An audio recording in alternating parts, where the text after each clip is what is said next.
My parents told my brother to take my house because I don't have a family. I'm a single man in my early 30s. I've got a brother who's 29, and he's already got 4 kids now. He had his first at 22, and the second followed a year later, then the third 2 years after that, and the fourth is the most recently born a couple months ago. His wife and I do not get along, as she always likes to try and get a rise out of me by acting superior, then turns into an extreme self-victimizing drama queen if I retaliated against her in any way. She can cry in an instant and can put on an extremely convincing show to get sympathy from just about anyone. My parents and brother absolutely adore her, even though they know exactly how she really is and just don't care. She's very good looking, I'll give her that, but she's so awful that I could never be attracted to her. She also refuses to get any sort of job, even though she has a college degree, and my mother willingly helps with the kids all day. So their finances are entirely dependent on my brother. This also means they can't afford to live anywhere but my parents' house. And privacy is a bit of an issue with all of them under one roof in a 3-bedroom house that was built in the 60s. Growing up, my younger brother was also the obvious favorite. We're 3 years apart in age, but he developed a superiority complex because I was badly punished if I retaliated against his antics in any way back then. It was obvious my parents cared for him a lot more because he got the lion's share of everything unless people called them out on it, which did happen a fair bit by other members of family, which is why my parents packed us all up and moved us about 150 miles away from them, so they generally would see us on holidays since it was a 3-hour drive. My brother got physically abusive towards me on a number of occasions, flirted relentlessly with my first girlfriend to the point she broke up with me, and laughed at any misfortune I had. And my parents just told me to suck it up whenever I was upset about it. I only got equal treatment when my parents wanted to keep up appearances. I admit it was rather funny to see the looks on their faces whenever they had to treat me equal to my brother on birthdays and Christmas because other people were present. We had relatives that were very nosy and loved gossiping drama, so my parents did their best to hide what was really going on, and threatened to take all my stuff away if I didn't keep my mouth shut. If anything, it just made my parents celebrate more when I turned 18 and moved out because it meant they no longer had to provide for me. I wasn't even done with high school yet when I moved out, but couch surfing was far better than living with them. I was low contact ever since leaving home. They didn't even show up for my high school graduation, but I really didn't care. From that point on, I would usually only see my parents and brother on holidays like the rest of the family. The start 2020 pandemic was not kind to me. I lost my job and couldn't renew the lease on the condo because my roommate also lost his job and neither of us could afford the place on unemployment money. It was a rented 2-bedroom condo that I really loved. As the lease was ending, my roommate left early to move back in with relatives, and I had to sell nearly all of my stuff because I was soon going to be homeless if I didn't downsize to an extreme. I really shouldn't have rented a place that was so expensive, but I liked living the high life, until that life wasn't kind to me, and I realized I should have been living somewhere far cheaper so I could have saved more money to fall back on. But I had a plan. I own a truck simply for the fact that I've always loved trucks, so I found a $1,000 camper in good shape and put it on my truck just so I could live out of it for a while. It was supposed to be temporary, but I ended up living out of it far longer than I ever thought. I originally was hoping to be able to live out of the camper at my parents' house, where my brother and his family still reside as well. But when I asked my parents to let me stay for a while, they told me they had a full house and didn't want me there. Plus, we hadn't exactly gotten along in the past decade. They said they'd only agree to let me park my camper there if I paid them basically what it'd cost to rent an apartment in my area. That was way too much just to park my camper. I was jobless and trying to save as much of my unemployment money as I could till I could find a new job. I may as well be living in an apartment with that rent price they were asking. My parents called my camper an eyesore and told me to take a hike since we couldn't come to an agreement, and still thought it was absolutely hilarious I had to live in a camper. My brother joined her in pointing at and mocking me while calling me a homeless bum. I parked my camper in a store parking lot to sleep on the first night that I had nowhere else to go. I felt scared out of my mind that someone might try to break in. Suffice to say, I didn't sleep well that night. There was nowhere else I could go as any other relatives that owned houses were fairly far away, and all my friends were all apartment people, and I was pretty attached to my area as well, so I didn't want to just leave. I'd also had my mail forwarded to a friend's apartment. It was the only way I could still get my mail anymore. Finding a stable place to park was pretty difficult. I went looking around to try and find a job similar to my old one. It took months of living the nomadic camper life. In that time, I had to deal with a lot. Everything from beggars and drug addicts to people demanding I leave because my camper was an eyesore. At one point, someone who told me to move claimed to be with an HOA. I wasn't even parked on a street with houses, and when I questioned what HOA, they got incredibly belligerent and threatened me. I moved my camper anyway just to avoid the trouble. In order to have a steady supply of electricity, I learned to use a long extension cord to plug in anywhere I could to recharge my camper batteries. This meant sneaking around and plugging it into an outside outlet of a random building while parked on a street. I know that's a crumby thing to do, but I had to keep my batteries charged so my refrigerator would stay cold. I had a small solar power bank for recharging my phone, but I didn't have anything like a generator, and generators are noisy and require fuel anyway. So I did what I had to do. After months of living like that, I finally managed to get a new job. I had to move to the neighboring city to find a job that didn't involve retail. I worked retail while in college and promised myself never again. Though I was nearly ready to break that promise, I was still getting unemployment money, but I had no stable place to live while receiving it, and I didn't want to still be jobless when it ran out. Plus, I was bored out of my mind. I had little else to do but read, watch movies on a small portable DVD player, use my phone or laptop, and keep note of where I could park and what local public bathrooms I could use. I kind of envy that the Japanese have public bathhouses. We could really use stuff like that over here. When I finally landed a new job, I practically lived in the back lot of the building by the warehouse in old employee parking spaces literally no one else seemed to bother using because they were so far in the back that the area was borderline forgotten.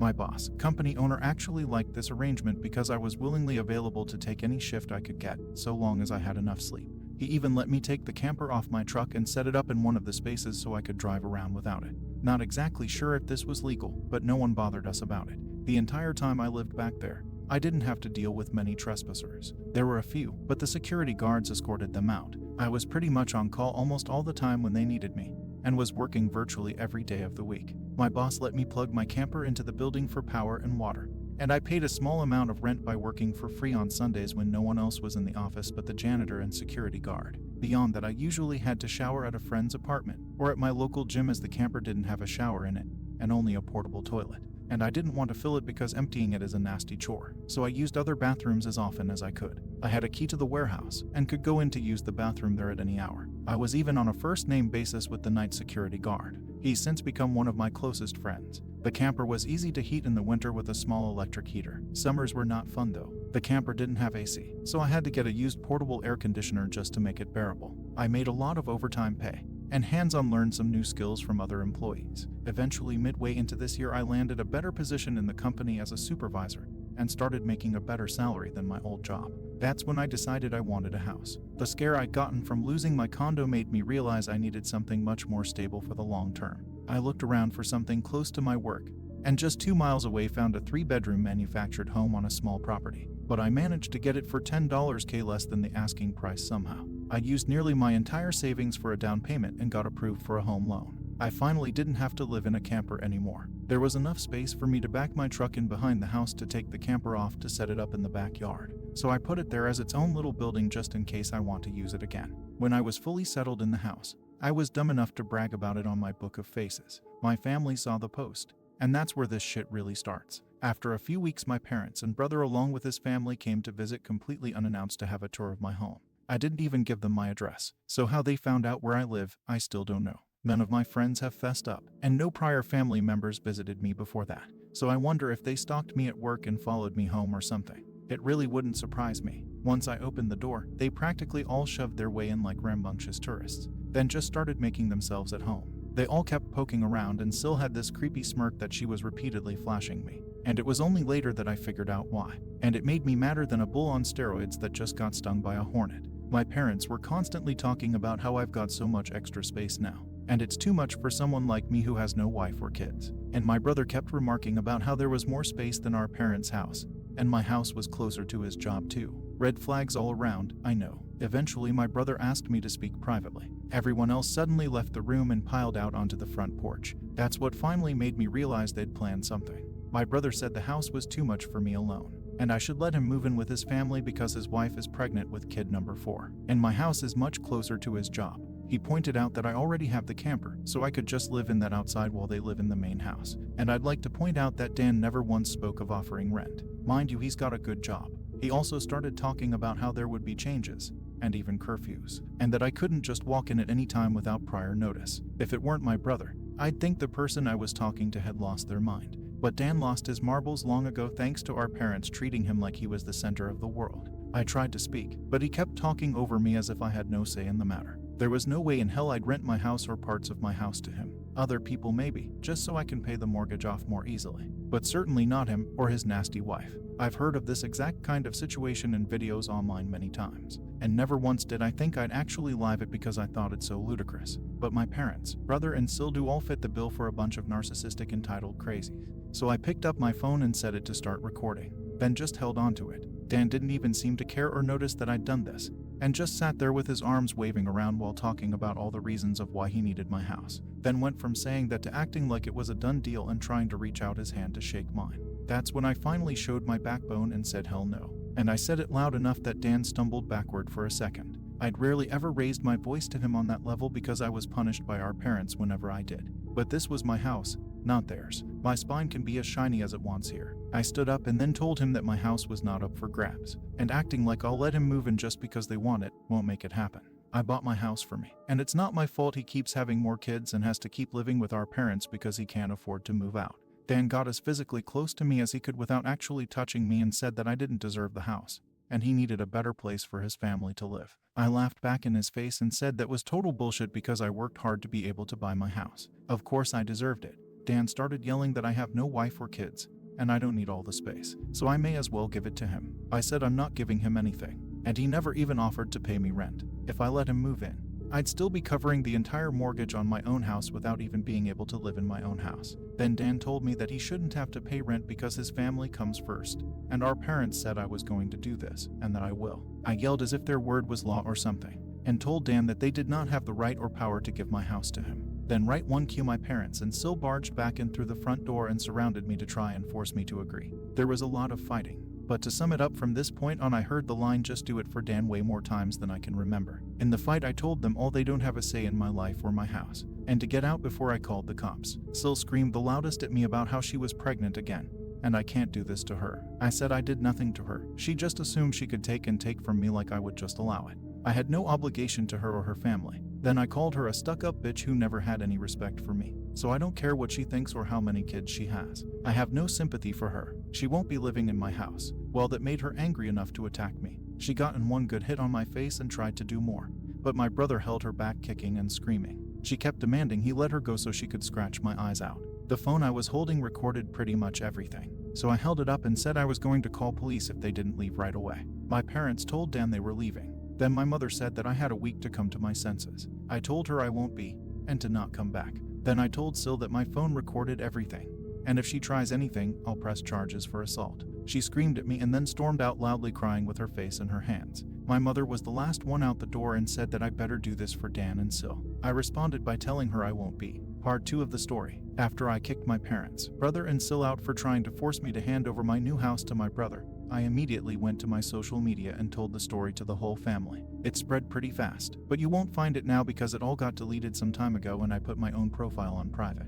I posted about it because I knew that the first thing my family would do when they got home is try to twist the event to make me the villain. And I was exactly right. But I had about an hour to get started before them, and I had video evidence to back up my story about what they'd done. Being preemptive worked because I got a fair number of family members on my side right away. My parents, brother and Sil must have been all set to write their own post, but it was too late, so they didn't even bother trying to lie much. My parents, Dan and Sil, had a few flying monkeys supporting them, but not much else. Plenty of others knew how entitled they already were. So what happened was something they all quickly understood and accepted. There was one person in particular that called me. I don't know who they were, but they ranted at me that I was a horrible brother, and I needed to make way for a real family man. I just ended the call and blocked the number. This didn't repeat. The week went by, and my parents showed up with Dan at my front porch just like they said they would in their prior ultimatum. They rang my doorbell like crazy and also pounded on the door until I finally answered. I opened it just a crack, and they tried to shove their way in again. But I'd installed a couple of latch chains that prevented it, and even braced my body against the door for good measure. My father and brother demanded I let them in, but I said I was recording everything on camera, and would call the police if they tried to force their way in again. My mother calmed them down, and then in her most sickly sweet tone asked me if I was ready to let my brother move in. I told her and the rest of them to fuck off and never come back. My mother put on the crocodile tears and asked me why I can't just do this for Dan because he's my beloved brother. I laughed and then bluntly said I do not love him as a brother because he treated me like shit for years, and they only encouraged him to do so. They are terrible parents, and he is a terrible brother. Then told them to leave or I'd be calling police ASAP. They all left surprisingly easily, apart from my mother's loud crying and the others giving me dirty looks. One could say making them leave was suspiciously easy. I thought the whole mess was over, but I guess I should have taken them more seriously, because they had other stupid plans. I came home later that week on Friday evening to find a moving truck and my brother's minivan parked in my driveway. It was Dan and his family there moving stuff in. He just waved to me with a shit-eating grin when I saw him. I was furious and told him and the rest of his family to stop. But Sil smugly said to me that like it or not, they were moving in. And then in the most fake way, while tilting her head and puckering her lips, she said that it was okay, because my mommy allowed it. And I should always listen to what my mommy tells me. I seethed with rage just hearing those words and looking at her smug bitchy face. So locked myself in my truck to call the cops right away. When they realized what I was doing, Sil started pounding on my window and yelling at me to stop. And that I can't do this to her because she and Dan need the house. And she cried, "Why can't you just do this for Dan?" I responded with, "Fuck Dan. It's my damn house, not his." Then she threatened to key the side of my truck unless I stopped calling the police. All of which the 911 operator heard thanks to the window being slightly open. I told Sil if she damaged my truck, I'd sue her, and she was smart enough to retreat. When the police arrived, Dan and Sil along with their kids had locked themselves in my house. I told cops what had happened, as well as showing them my new driver's license that had my current address on it. Then when we went to my front door, I saw that they'd changed the lock, and the old lock was laying on the porch with the center of it drilled out, and the drill they used was laying right next to it, with a complete Harbor Freight drill bit set. I pointed out the broken lock and drill, then gave the police a rundown on all the events that happened prior. Well, I guess Dan called our parents over at some point after I arrived home, because they showed up while I was talking to the cops. My parents immediately lied and started saying that I'd agreed to rent my house to my brother and his family. I said that was an easily provable lie one way or another. So Dan and Sil finally came out of my house with some papers in hand.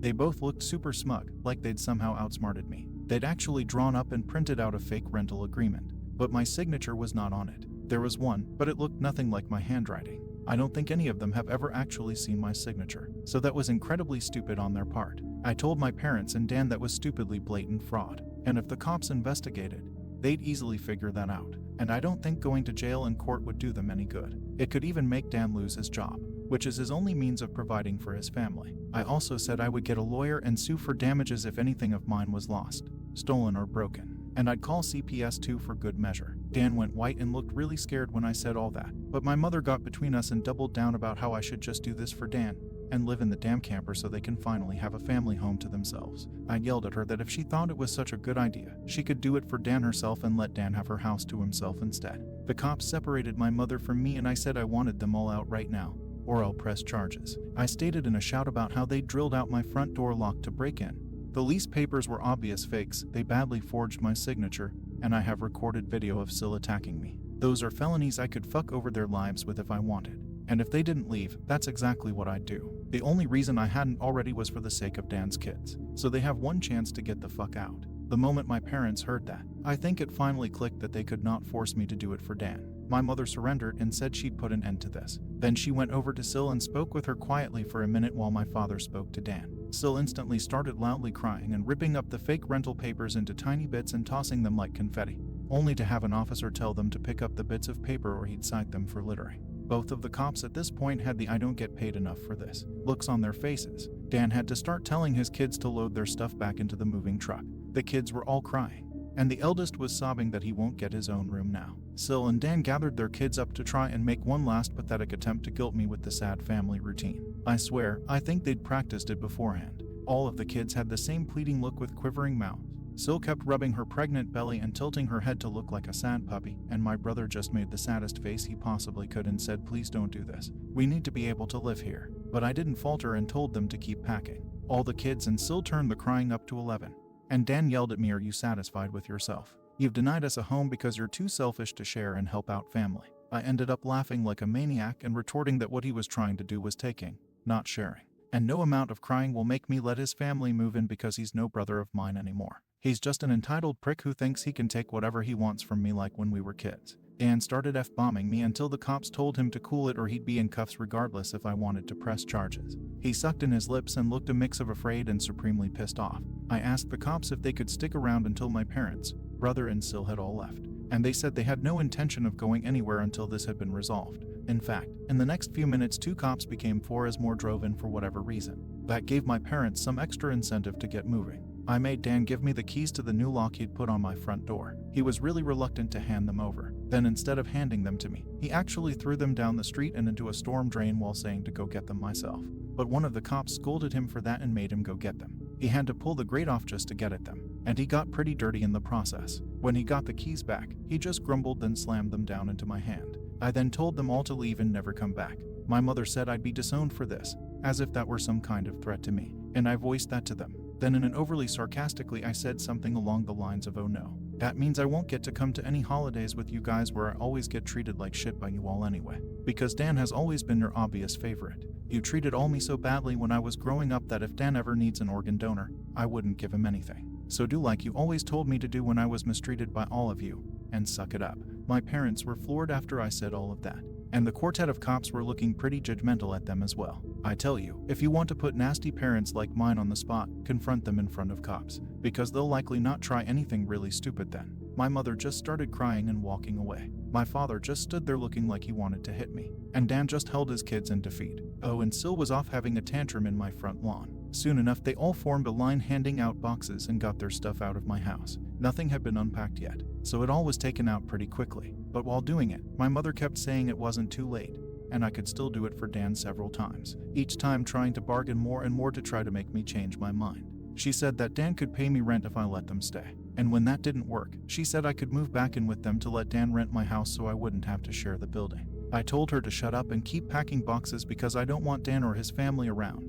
I don't want his money, and I certainly don't want to live with him or my parents ever again after the way they treated me when I was a kid. Making a deal with my parents would be like making a deal with the devil to me. Sil ended up having another tantrum after hearing that and threw a box down, then sat on the ground to have a pity party because she didn't want to go back to sharing a house with my parents. And she just sat looking angry, sad there until everyone else was finished. She didn't even want to get up when it was time to leave. They finally got everything out of the house and into the truck. So before they left, I laid into my parents one last time about all of the shit they put me through growing up. And with 4 cops being right there, they couldn't do much other than stand there and take it for once. I called them out on so many things that happened, and even pointed out how they couldn't just do something nice for me, like letting me stay over with my camper when I was homeless and trying to get back on my feet. How they let Dan and Sil ridicule me and call me a bum. Well, who's the bum now? They wanted to kick me out of my own house so Dan could stay in it free of charge. Yet when I needed a place to go, they wanted to gouge me for more than I could afford just to park my camper when they knew I was out of the job. There were more extremely judgmental stares from the cops when I said all of that.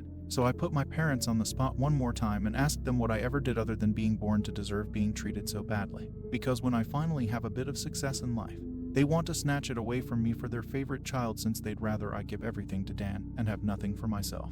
I bought my house using the money that I earned. I owed them nothing, and I won't be asking anything from them ever again. Because clearly I will never be anything more than a doormat or a cash cow in their eyes. I got no answers from them. They just stood there looking like fish out of water. So I continued ranting and asked them what in God's name made them think they were such good parents after all of that.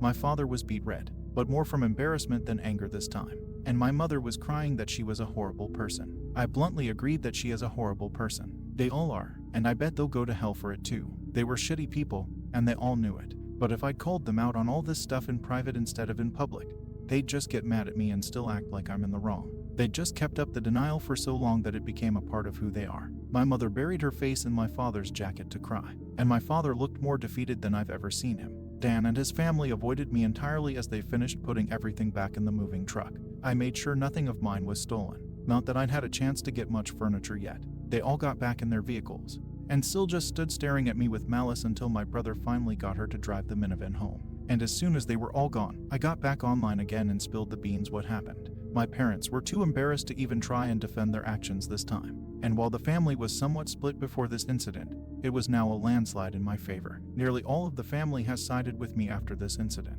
and those who haven't simply aren't siding with anybody. No matter how much my parents previously tried the "we did it for Dan" line, no one listened anymore. So any remaining familial support they had is now gone. Many in the family who I expected wouldn't side with me did. That includes the former flying monkeys. So I guess they've finally had enough. Around that time I offered to host half the family at next Christmas Eve in my new house. My parents were not invited. I wasn't blocked on my brother and Sil's profiles surprisingly. And I saw Sil had her 4th baby in early November. They are still living with my parents. I'm pretty sure they knew I was watching, because Sil kept making passive-aggressive posts every couple of weeks or so about not having enough space while living with my parents, probably to see if she can still guilt me. And I'm sure it's driving my mother and father up the wall because they aren't getting any peace and quiet in their old age with 3 rowdy, obnoxious kids, a mentally unstable Sil, my golden child brother, and a newborn baby in the house all at once. Perhaps they could move into a camper in their own backyard and let Dan take over their house completely. They might get some peace then. Yeah, they could do that for Dan.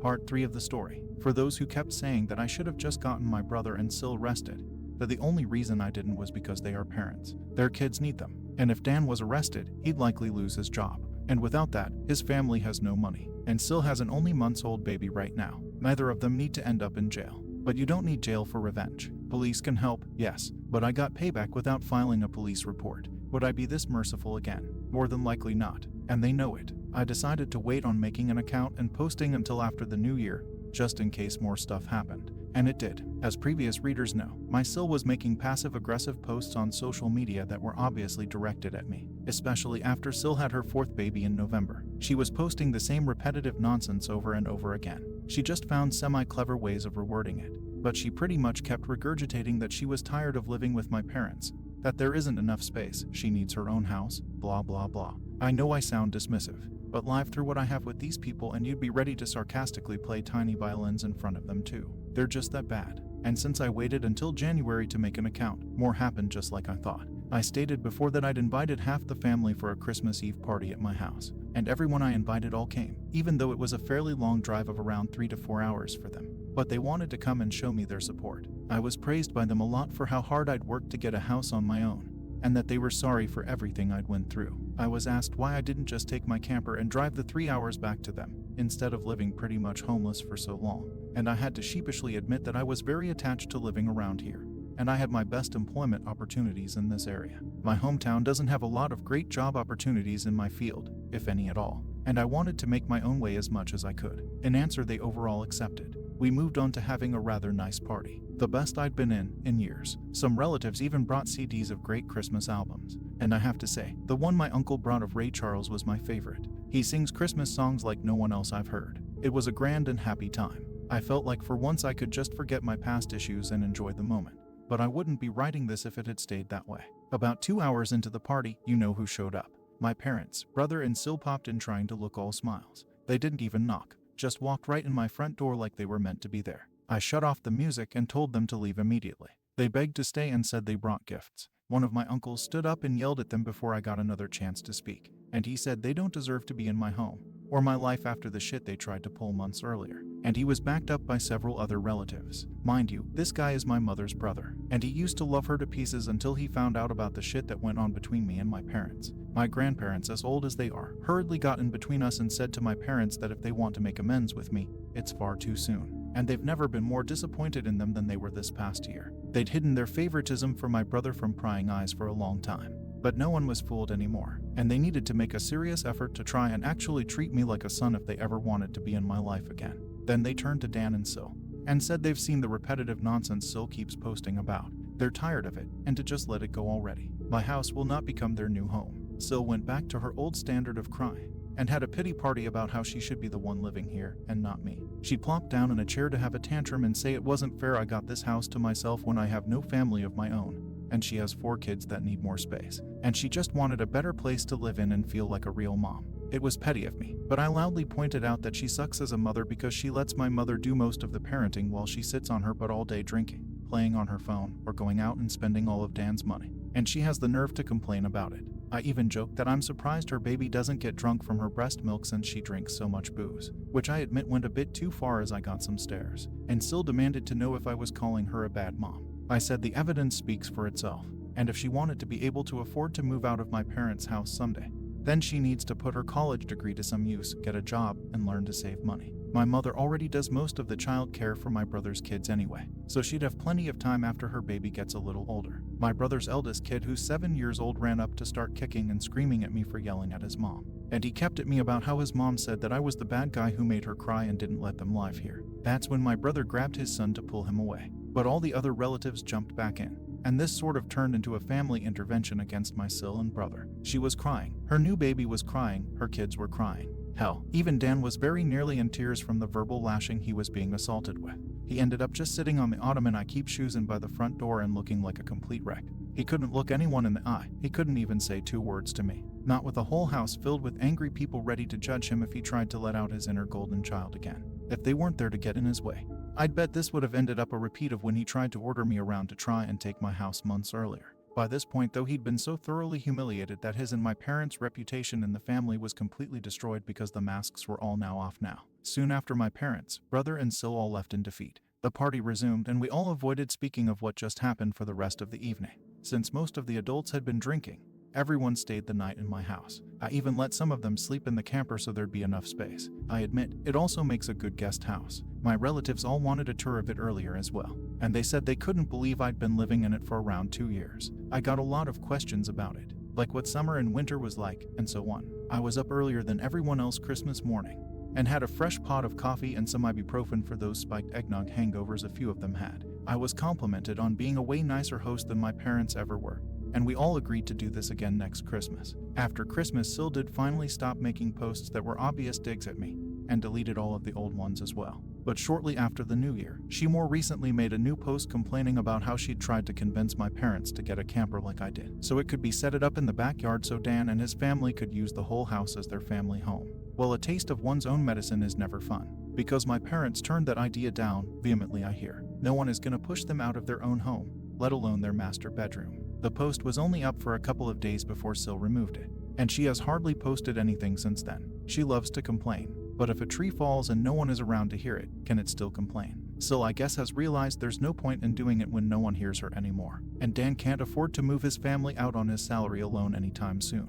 If they end up expecting another child in the next few years, I won't be surprised. Things mellowed down for me since then, and I've even invited friends over for a poker night. I suck at poker because I can never remember a damn thing about it. But so what? We get to drink beer and eat junk food while being merry idiots. We all loaded up on Whoppers from Burger King and just had it the best way 4 grown men can when they just want to have a good unadulterated time and get pissed drunk.